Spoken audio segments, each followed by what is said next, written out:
I got kicked out of school on my 16th birthday. School and I were not very compatible.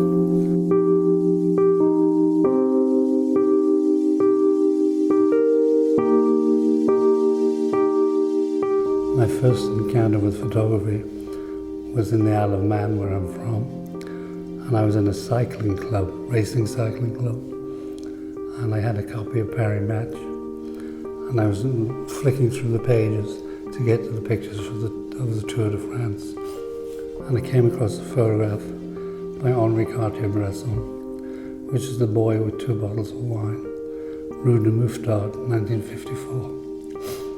And it stopped me in my tracks. I thought it was amazing, but I didn't know what it was. I knew it wasn't a snapshot, but if it wasn't a snapshot, what was it?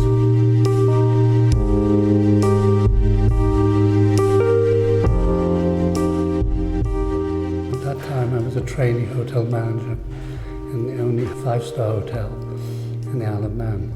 Even though I liked what I was doing, I knew I didn't want to do it for the rest of my life. And so a week later I went to my father and said, Dad, I'm going to become a photographer. And he said, you haven't got a camera. I said, I know. You've never taken a picture. I said, I know. I said, no, that's what I'm going to do.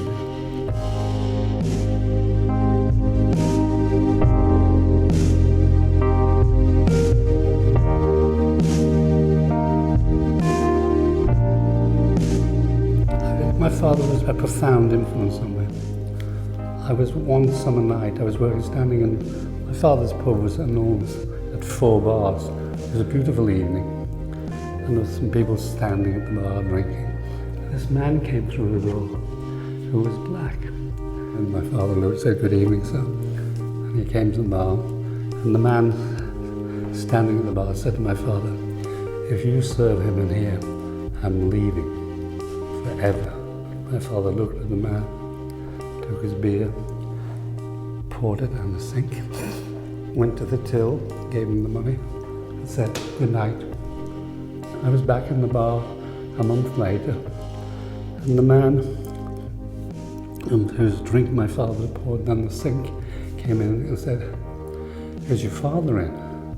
My dad came in. He said to my father, Alan, am I banned? My father said, no, you're very welcome. What would you like to drink? Hated the sin. He didn't hate the sinners.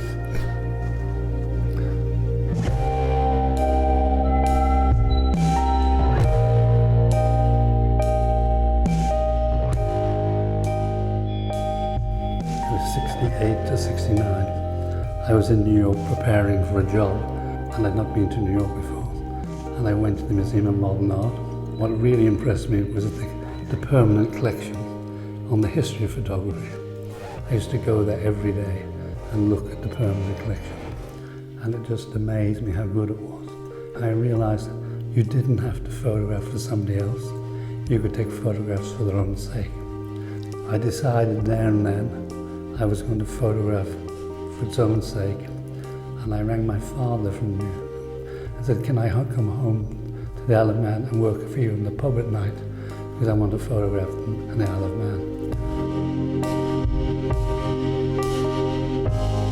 I use a plate camera, and it's very conspicuous.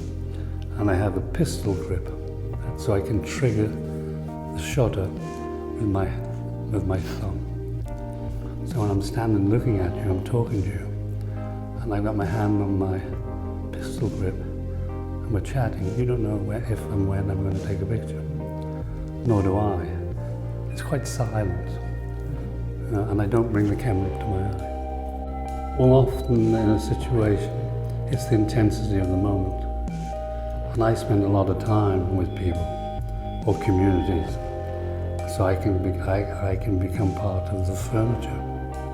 And this takes a lot of time and effort to do, so that my camera isn't something odd or strange, that I'm there and present, and I photograph.